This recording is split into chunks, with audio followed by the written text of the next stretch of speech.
X-Men Gold number 2 by Mark Guggenheim and Ardian Saif.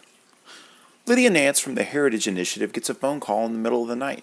Directing her to turn on the TV, she watches as the Brotherhood of Evil Mutants attacks the X-Men in New York. Former New Mutant Magma burns Logan as Kitty directs Nightcrawler to port him out of trouble, and she calls for backup. Only problem is that Prestige and Colossus already have their hands full. Kitty asks for a TFS, and Colossus delivers a telekinetic fastball special right into former Morlock Mask. Rachel Summers tries to physically reach them, but they're obviously working with some kind of telepath. That telepath turns out to be Mesmero, as Nightcrawler and Logan bamf into his path.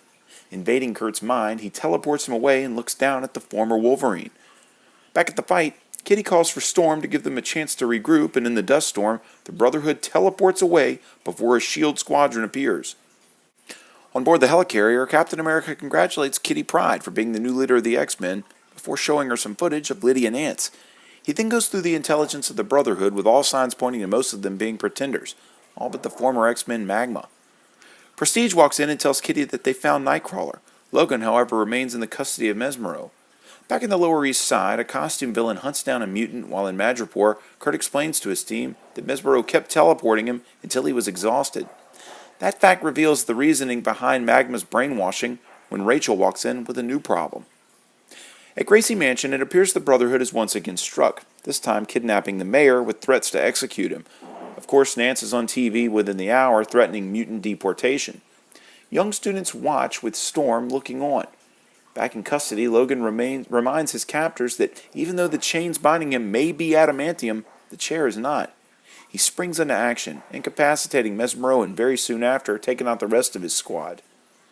Back at headquarters, Rachel uses a version of Cerebro that she's not used to while talking with Kurt about Nance's newest scare tactic. The issue begins to wrap when Colossus walks into Kitty's office while she hacks the web. The Brotherhood just doesn't seem to be tracking while he tells her of the students' anxiety of the deportation rumors. She says that they're going to right these wrongs when the phone rings. Logan calls with and agrees that she's going to need to write down this address, and with that, we're left to be continued. You know, this is still one of the worst X-Men books, especially at least within the realm of issues of a newer launch that I've ever read.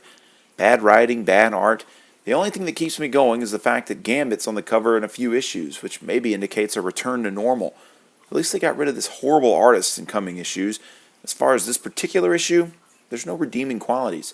Still further down the totem pole than its predecessor, Extraordinary X-Men, I give it a 6 out of 10 with hopes that it can at least get on par with its counterpart, X-Men Blue, in some coming issues. If you like this video, there's hundreds more like it spanning several current and classic story arcs. Click the boxes here for more playlists. This video is also accompanied by my blog at nerdiestkidyouknow.blogspot.com or nerdiestkidyouknow.com. You can also follow links to my Facebook, Instagram, or Twitter pages, as well as a link to this very issue for sale on my eBay page by clicking below. For the Nerdiest Kid You Know, I'm Sam Torito. Thanks for watching.